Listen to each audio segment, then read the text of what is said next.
नमस्कार। आज हम एक बहुत ही वायरल कॉमेडी स्केच की परतें खोलने वाले हैं। देखिए, ये सिर्फ एक मजेदार वीडियो नहीं है, बल्कि ये कंटेंट बनाने की दुनिया की असलियत भी दिखाता है, खासकर तब जब कहानी असल दुनिया की घटनाओं पर टिकी हो।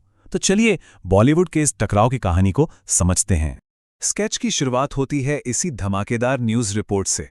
ये लाइन सिर्फ मजाक नहीं है, ये बॉलीवुड की मसाला फिल्मों और हमारे न्यूज चैनलों के ड्रामा पर एक जबरदस्त तंज है। और बस इसी एक लाइन से हम उस हाई ड्रामा वाली दुनिया में खिंचे चले जाते हैं। तो आखिर ये पूरा झगड़ा है किस बात का? बात बहुत सीधी है। दो बड़ी फिल्में हैं, टॉक्सिक और धुरंधर, और दोनों ही एक ही दिन यानी 19 मार्च को रिलीज होना चाहती हैं। लड़ाई इतनी बढ़ गई कि मामला सीधा अदालत पहुंच गया। तो अदालत में है दो टीमें। एक तरफ है रॉकिंग स्टार यश की टीम टॉक्सिक, और उनका कहना है कि रिलीज डेट पर पहला हक उनका है। और दूसरी तरफ है रणवीर की टीम धुरंधर, जिनके वकील हैं राजा, और उनका मानना है डेट उसकी जो ले ले। एकदम अनोखा केस है। और ये सब हो कहाँ रहा है? एक ऐसी अदालत में जो कुछ ही मिनटों में पूरी तरह से कह सकते हैं पागलखाना बन जाती है। किरदारों की एंट्री ही देख लीजिए। यश तो भाई स्लो मोशन के बिना चलता ही नहीं, और वकील का एक साथी तो अदालत को चाय की टपरी समझ बैठा है। चलिए अब अदालत की कार्यवाही में थोड़ा और अंदर चलते हैं। यहाँ कानूनी दलीलें पेश तो होती हैं, लेकिन बेतुकी बातों और मजेदार रुकावटों के चलते वो बार बार पटरी से उतर जाती हैं। टीम धुरंधर का वकील कुछ ऐसी दलीलें देता है जो सुनने में काफी जानी पहचानी लगती हैं, जैसे असली फैंस आपस में बहस करते हैं। वो कहते हैं कि केजीएफ जैसी फिल्में अब पुरानी हो गईं और लोगों को अब चाहिए टेक्निकल ब्रिलियंस और एक अच्छा कैरेक्टर आर्क। और जाहिर है ये सब उनकी फिल्म में है। लेकिन जैसे ही माहौल थोड़ा सीरियस होने लगता है, राजा की ये बेतुकी लाइन आकर सब कुछ मजाक में बदल देती है। और यही तो इस स्केच की असली कॉमेडी है। गंभीर बातों और एकदम बकवास के बीच का ये मजेदार टकराव। और इसी गहमागहमी के बीच अचानक कानूनी कार्रवाई रुक जाती है और शुरू हो जाता है आईक्यू फोन का एक जबरदस्त प्रमोशन। ये इस स्केच का मेटा ह्यूमर है, जहां वो खुद ही अपनी स्पॉन्सरशिप का मजाक बना रहे हैं। किरदार एक के बाद एक फोन की खूबियां गिनाने लगते हैं। इसे बवाल फोन बताया जाता है, जिसकी बैटरी आपकी एनर्जी से भी ज्यादा चले, जो कछुए जैसा नहीं बल्कि सर चलता है। और हाँ, अमेज़न पर 1 लाख रुपए जीतने का मौका भी है। दलीलों के बाद अब बारी आती है सबूतों की। लेकिन ये कोई आम अदालत तो है नहीं। यहां दोनों पक्षों के सबूत उन्हीं पर भारी पड़ जाते हैं, और वो भी बहुत मजेदार तरीके से। तो पहला सबूत यानी एग्जिबिट ए आता है टीम टॉक्सिक की तरफ से। ये उनकी फिल्म के विजुअल इफेक्ट्स का एक टीजर है, जिसे पुलिस के लिए एक हथियार बताया जाता है।